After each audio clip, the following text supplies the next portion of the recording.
Good evening, Msindazwe. It's very nice to see you. And on behalf of the BYU Management Society and the Young Professionals Career Engagement Program, happy to have this opportunity to visit with you tonight and talk about your life and what you've learned to do to be successful and things that you plan to do in the future. But as part of that, love to have you say your full name because you say your name better than I do, and just give us a little introduction of who you are, where you live, and then I'll ask you some more questions from there. Mm-hmm. Well, hi. Well, the name is Msindazwe Ndhlovu. Msindazwe means one who carries the weight of the nation. I am one of 6 children. I'm number 5. So 4 boys, 2 girls. Well, I grew up in Zimbabwe, right, in Bulawayo, and more specifically in a neighborhood called Morningside. Right, I was raised by retired parents. My parents retired in 94, yeah, end of 94, 95. So they retired. But obviously, growing up in Zim and the economy had a bit of a downturn in the early 2000s, and it really collapsed. We, at one point, printed the highest ever banknote ever printed, and my parents lost all of their savings from there, right? And their pensions. But one thing that I learned from my dad, that I would say left with me after he passed away, was grit. Never taking the easy route, number one, and also never giving up. And that, for me, I believe was one of the biggest game changers. I went to school from primary all the way to high school, learned it in all boys. Then after my high school, I decided to go serve a mission. I was a missionary for the Church of Jesus Christ of Latter-day Saints for 2 years. I served in KZN, Durban, and Swaziland. Amazing time there. And I would say the lessons I learned being a missionary actually shaped a lot of my decisions and shaped how I viewed life and how to respond to challenges. As mission is kind of one of those things that it's like you're married, you're working, and you're studying, and you've got kids all at the same time. And it really does shape you into becoming a great man. I came back home, and I initially tried to go find a job, right? It wasn't happening, right? I went here, there, it wasn't happening. So I then applied to go to school, and I got a place. I actually got a place to go to BYU. Then I had to raise a certain amount, and I started a small little catering business where I would cook lunches and I'll go sell in town, trying to raise the amount of money to take me to BYU. And I did make a few mistakes here and there, and I failed to raise that money. I then decided to do what everyone does, let me go outside the country, leave Zimbabwe. I went to Bots. I stayed and worked in Botswana for 6 years. And incidentally, I guess working wasn't really my blessing, I could put it that way, because I was in Bots. I went into business again in Botswana. Now, when I got to Botswana, a friend got me to go there. And I remember telling my parents that I'll be back in 2 weeks. He had a truck, and we went and started a trucking business. And when we first got to Botswana, the moving business was, because we tried different ways of trying to get money using the trucks. There were we saw a niche. There were the big moving companies and these small open trucks. And there's a middle class that cannot really afford the big moving companies, but does not want to use these open trucks, these small open trucks. So we saw that opportunity and got into that space, and we started doing relocations. And things, you know, they're not easy, because as you start business, it's a hard journey. We kept at it, and we were able to grow the business from just being us, the two of us, to having about 15 employees. And then the visions of the business is between me and the friend that I was working with, had majority shares, were no longer the same. So I then decided to step back and leave. And at that time, something peculiar happened to me.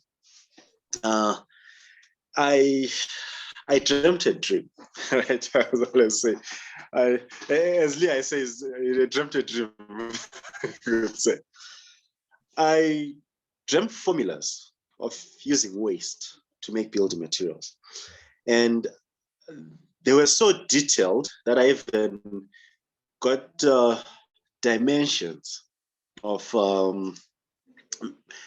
making the solar roof tile. I went out, I tried it, and voila, it's something that was actually tangible. And I kept building upon it. I came back to Zimbabwe. I started off from my parents' backyard, right? And I put myself out there. I started I made a few products. I went out, and I did not have the capacity to mass produce. But to understand the market that I wanted to get into, I had to understand the customers.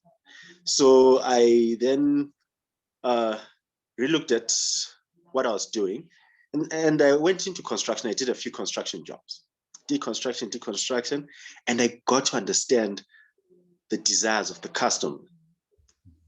And I was still also trying a whole lot of different things, which I feel is the mistake that a lot of young people are doing in Zimbabwe right now, where because if you broker for fuel, you'll make money. So everyone goes there. If you try and get into gold mining, you'll make money. And they are scattered all over. For me, the lesson I learned from that, I got a call from a friend who said, he's more of a brother. He was like, see, choose one thing and let people know you for that one thing. We had, I think it was a 3.5 WhatsApp call, and he spoke a whole lot of different stuff, and I listened. And after he said that, I got off the phone, and I remembered that I knew someone who had factory space, right, that they're not using. Picked up the phone, I called that person. I went, had a conversation with him, laid out everything I want to do, my plans, my visions, everything. He said he does have a space. And he said, you'll give me 6 months to operate there for free. Then after 6 months, I have to pay. And that, for me, became the biggest game changer. Number one, I was able to leave my parents' backyard, because working from my parents' backyard was a bit tough. Number two, I then got a space that I could actually operate from. And having that space then allowed us to be able to regularize ourselves as a business. We kept going. I kept doing what we were doing. We finally we regularized ourselves. We opened a bank account. We had a few clients come in here and there. We got some money. We reinvested, and we've slowly and steadily started growing the business. That from being me, the worker, the manager, the salesperson, being everything, I've finally been able to build the business to have we're now 11 team players, right? 10 employees, with me being the 11th. And we've been able to also put ourselves out there, and we entered a business competition, which was called the Value Creation Zimbabwe, and we won it. right? We came out top in Zimbabwe because of our business that we were bringing. And they did give us a bit of some grant money that afforded us to increase our productivity by up to 40%. And we've just been going, baby steps. Wow, I'm taking some notes here, just thinking about this is a wonderful course in entrepreneurship right here, right? Because I'm looking here at my notes. You know, you started the cater. Well, first off, you came off your mission, no jobs, right? And so you know your future was not handed to you on a silver platter. Which okay, so you do the catering business, then the trucking business. I love that because you recognized a niche for the middle market, and you serve that, right? But then difference in vision takes place after you've grown that pretty well. And so rather than, you know, crying about that, you say, okay, fine, you leave that. And then in a beautiful way to receive this detailed dream with these instructions about how you use waste products, and which is fascinating, especially when you get into the solar, solar shingles, because Elon Musk is still trying to get that right with Tesla, right?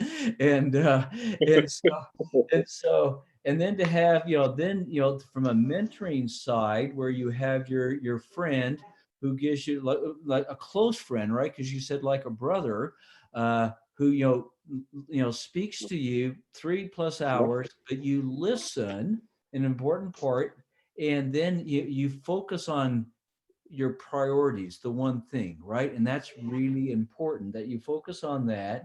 And now here you are, then you go out and looking for capital, and it's hard to get capital. So you earn the capital by showing initiative, by joining this value creation project in Zimbabwe. And since that, you've grown your business like 40%. I mean, that's a pretty amazing story. And it talks about it wasn't just straight up, but you had ups and downs along the way. Can you talk a little bit about, dealing with difficulties and the infrastructure you have around you to kind of help you stay positive and keep moving?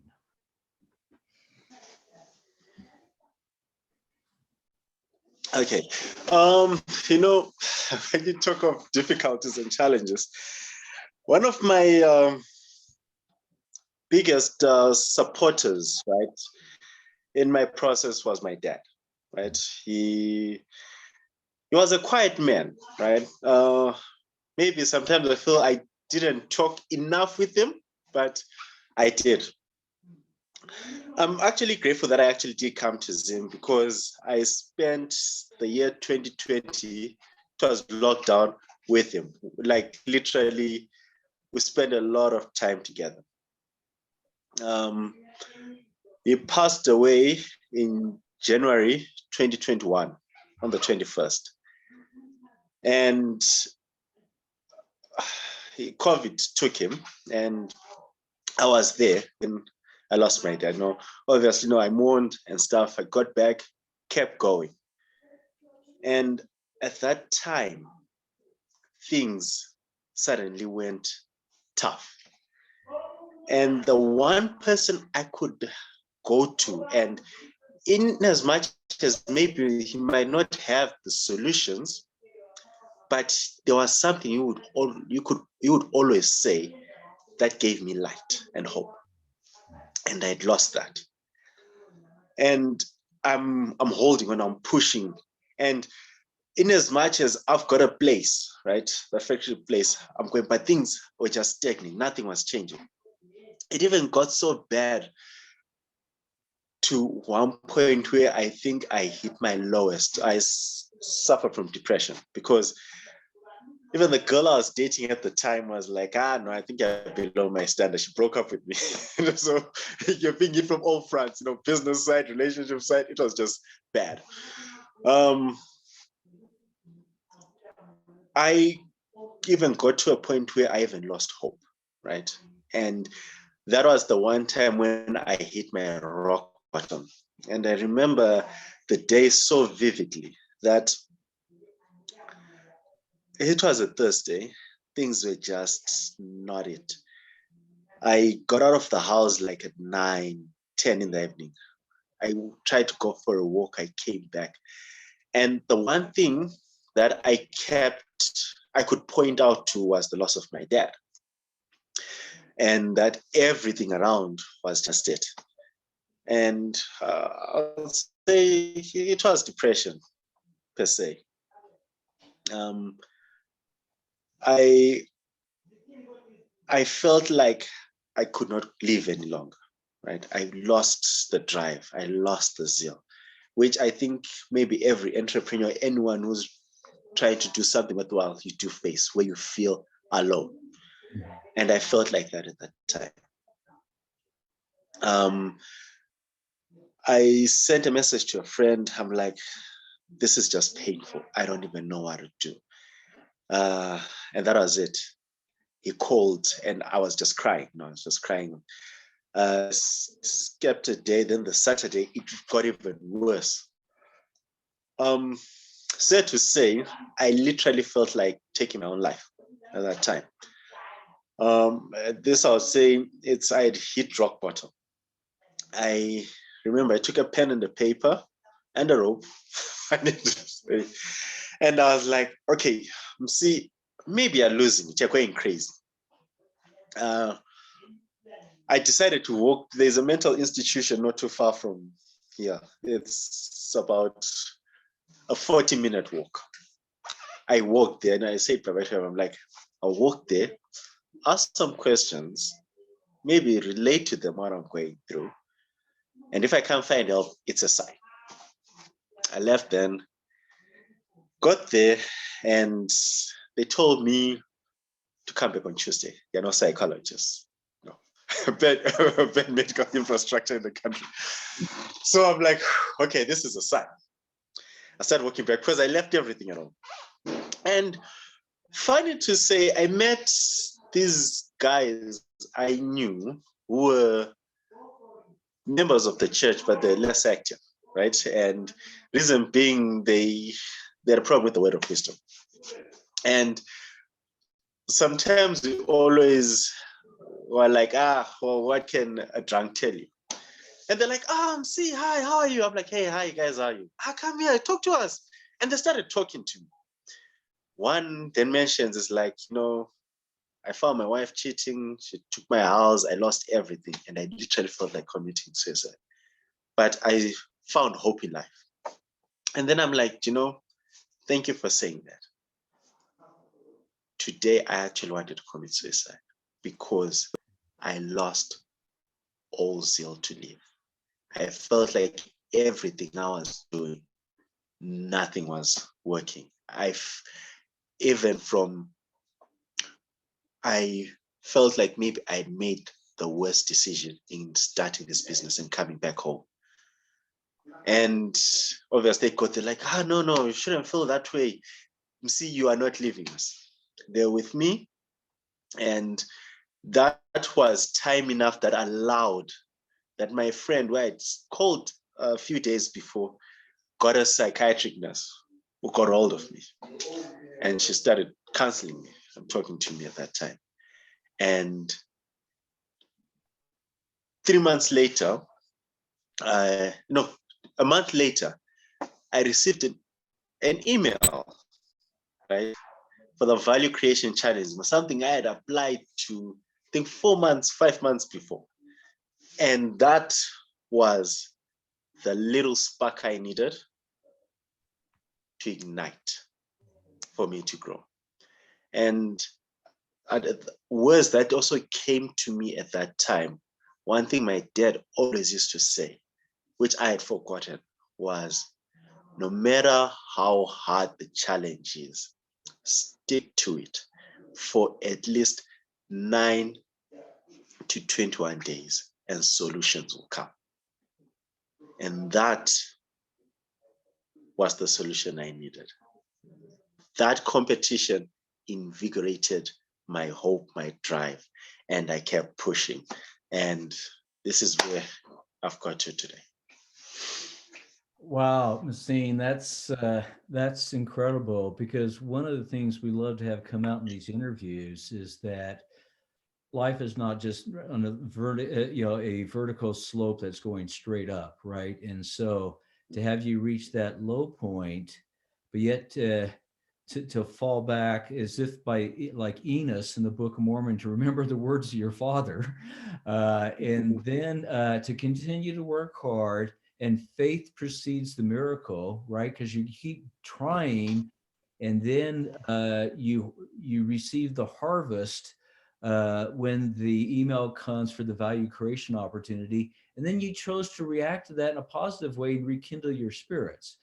So I think there's much that young entrepreneurs can learn from this conversation today, because they can hear how you have had mentors, how you've rejuvenated yourself, how you've been persistent. So you mentioned grit. Have you read the book or watched the YouTube video Grit by Angela Duckworth? Are you aware of that book or that YouTube video? No, I haven't. I'll send No. it to you after the interview. This is a powerful story of a woman who was a neuroscientist in the United States, and she studied highly successful people to see why they were successful.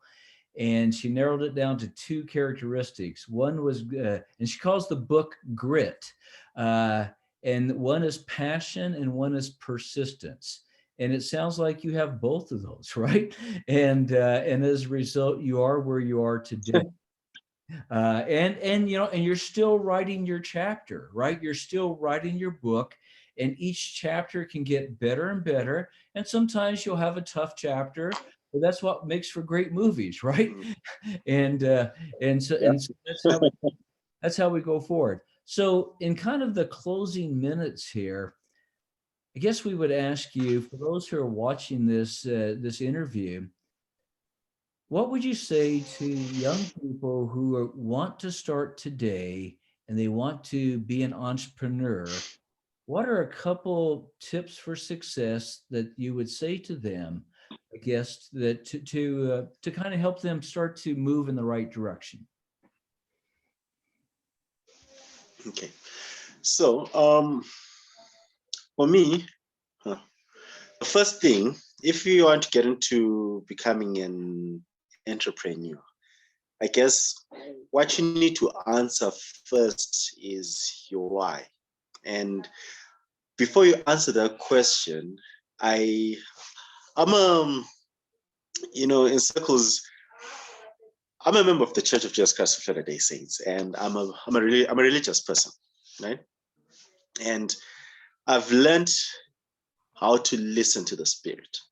Now, people are different, and people being different, but God still speaks to all of us. I would say first take the time and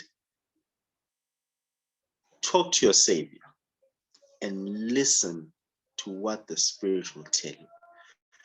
When you get that answer, which becomes your why, you'll feel it, you'll know it, you'll not have any doubt at it, because that is that one thing that you will need. That when all else seems like it's not going on, that should be the one thing that should keep you going. Start by getting that. And then when you get your why, the next thing is, do not worry that things are perfect. Go out and start working. I have a saying that I like, that I've coined for myself. There's two of them actually. The first one is, it's easier to push a moving wheel than a stationary one. Mm. And number two, baby steps. It doesn't matter with baby steps, keep doing. If you are taking one step forward, do it. You've moved. And number three, the road is not easy. The road is tough. The road is lonely. Do not quit. Keep going. This is where the part which I would say grit comes into play. Keep going. Number four,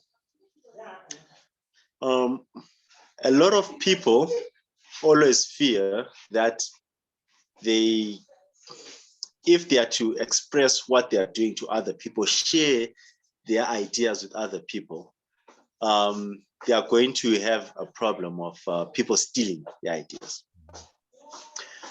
Remember, nothing is new under the sun. But someone will know something that you do not know.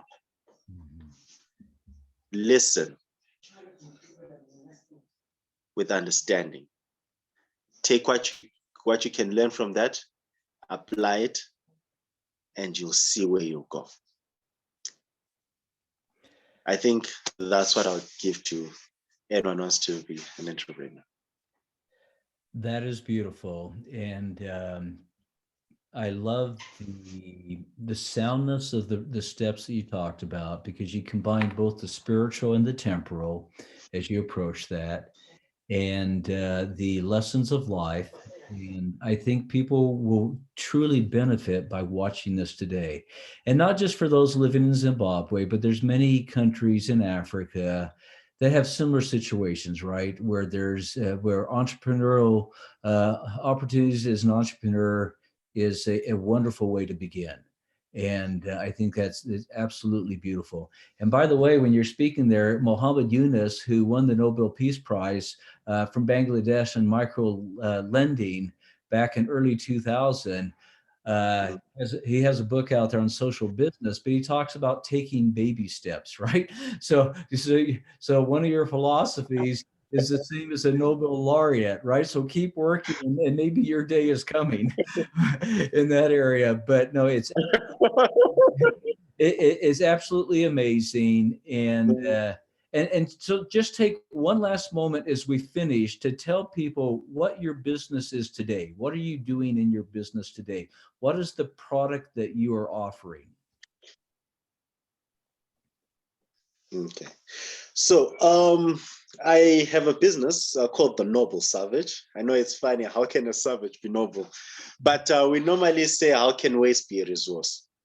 And with us as a business, I'm going to share a little bit about the name before, because it's a conundrum per se. Where I said, how can a savage be noble? I always say, how can waste be a resource? But a noble savage is a stout character that has not been corrupted by civilization, where we want to take back the earth to. So with us, we have a construction company that makes innovative building materials for the construction industry by utilizing waste to product. Now, in perspective, I'll give you, like in Africa, did you know that there are 600 million Africans that do not have access to energy?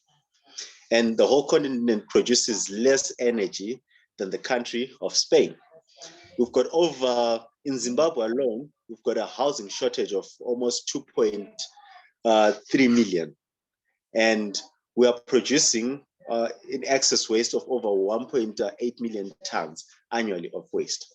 Now, these are problems that we identified as a company. And we, as the Noble Savage, decided to recycle waste, plastic, and glass to make eco-friendly building materials, which are lighter, stronger, durable, and affordable compared to concrete products.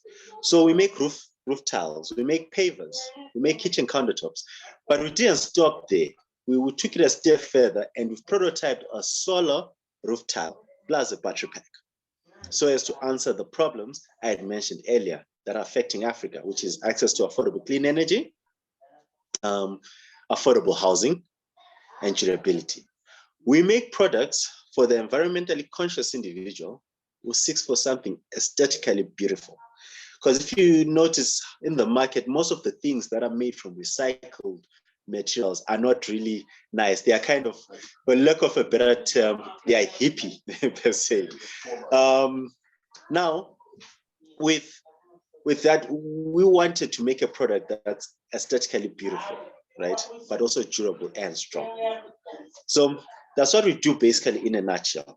Our vision as a business, it's we want to be the leading producer of low-cost building materials that incorporate high technology, because we're entering into the fourth industrial revolution, so that we can help transition and accelerate Africa's transition to clean, renewable energy, so that each and every individual can achieve more. And honestly, with our motto, we always say, aspire beyond generations. And let us change the world. That's what we do as the Noble Savage. Well, yeah, aspire beyond generations. I love that. Well, I can tell you have a creative side to you too, not just a technical side, but you have a creative side too, right? So your left brain and right brain are pretty close together, so that's good. All right, Msindazwe, thank you very much on behalf of the BYU Management Society for sharing this wonderful advice. And we hope that as time goes forward, if a student is interested to learn more, I say student, a member of the society, that they would reach out to you and that you could share some wisdom with them. So thank you very, very much. Love you.